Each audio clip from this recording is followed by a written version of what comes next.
Bonjour et bienvenue à l'édition de ce jour. Nous finissons l'année et nous bénissons le Seigneur pour tout ce qu'il est en train de faire, pour tout ce qu'il a fait et pour tout ce qu'il va encore faire tout au long de cette année.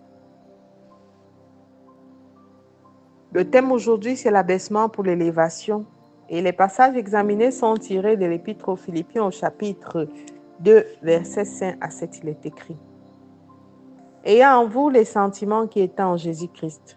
Existant en forme de Dieu, il n'a point regardé son égalité avec Dieu comme une proie à arracher, mais il s'est dépouillé lui-même en prenant une forme de serviteur, en devenant semblable aux hommes, et il a paru comme un vrai homme. Amen. L'abaissement pour l'élévation. Nous devons avoir les sentiments qui sont en Jésus-Christ, non pas que nous sommes Jésus-Christ, parce que seul Dieu est parfait, mais que nous sommes à son image, parce que nous l'avons confessé dans notre vie comme notre seul Seigneur et notre seul Sauveur. Nous avons accepté de marcher selon ses voies, de marcher selon sa parole, de marcher selon ses recommandations. Alors, nous devons avoir ces sentiments afin de pouvoir garder le cap, bien-aimé, afin de pouvoir vivre pleinement la gloire à laquelle nous avons été appelés. Parce que existant sous forme de Dieu, Jésus-Christ ne s'est pas comparé à Dieu au point de marcher sur les hommes, au point de s'enorgueillir, au point de prendre la grosse tête et de se dire de toute manière je suis Dieu, je n'ai rien à rendre comme compte et puis de toute manière je m'en vais au Père. Il s'est humilié, il s'est dépouillé lui-même en prenant une forme de serviteur, devenant semblable aux hommes. Il a paru comme un vrai homme, un homme plein de souillures, plein de péchés, plein de manquements. Dieu ne cherche pas, bien-aimés, des hommes et des femmes parfaites, mais il nous prend tels que nous sommes, afin que, le côtoyant, nous soyons appelés à être comme lui, à avoir ses sentiments, à marcher comme lui, à avoir la compassion comme lui. Seul Dieu est parfait.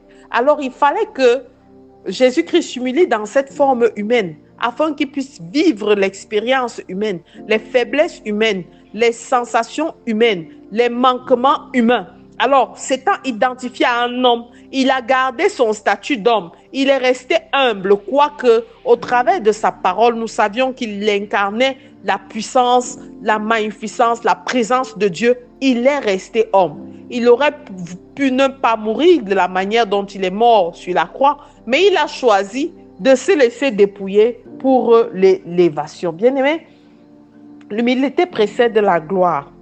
Parce que ce passage nous dit qu'il a pris la forme d'un serviteur. Imaginez-vous un Dieu, un roi qui devient serviteur pour nous, pour moi, pour toi.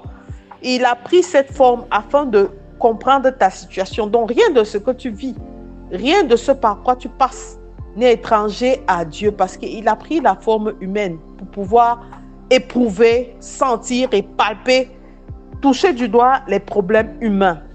Alors, arrête de te plaindre et de croire que c'est terminé. Tu dois pouvoir t'abaisser un temps et laisser Dieu prendre la place. La vraie relation avec Dieu ne commence pas quand on continue à clamer le « je »,« j'ai fait des efforts »,« je ». Non. La vraie relation avec Dieu commence lorsqu'on parle de nous, lorsqu'on se retrouve dos au mur et il n'y a plus personne, lorsqu'il n'y a plus d'espoir.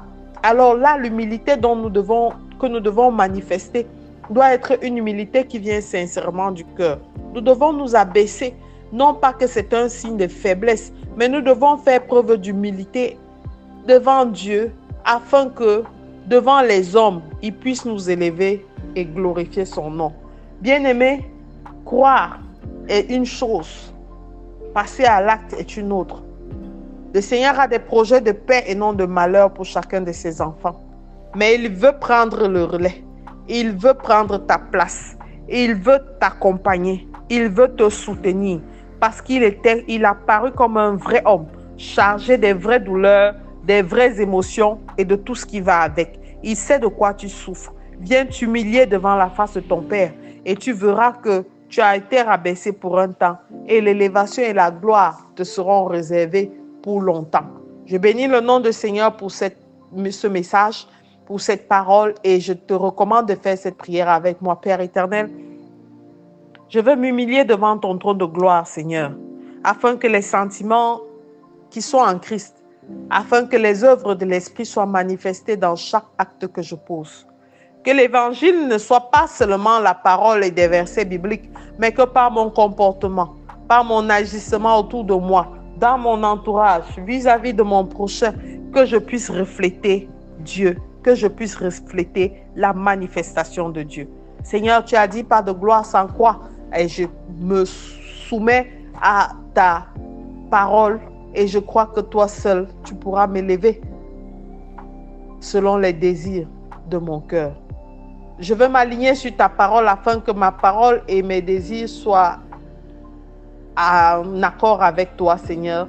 Et je veux par-dessus tout vivre l'expérience de ta gloire en cette nouvelle année. Je ne veux pas continuer à subir les mêmes souffrances, Seigneur. Tiens-moi par la main, fortifie-moi, affermis ma foi. Au nom de Jésus-Christ, nous avons prié. Amen, amen, amen.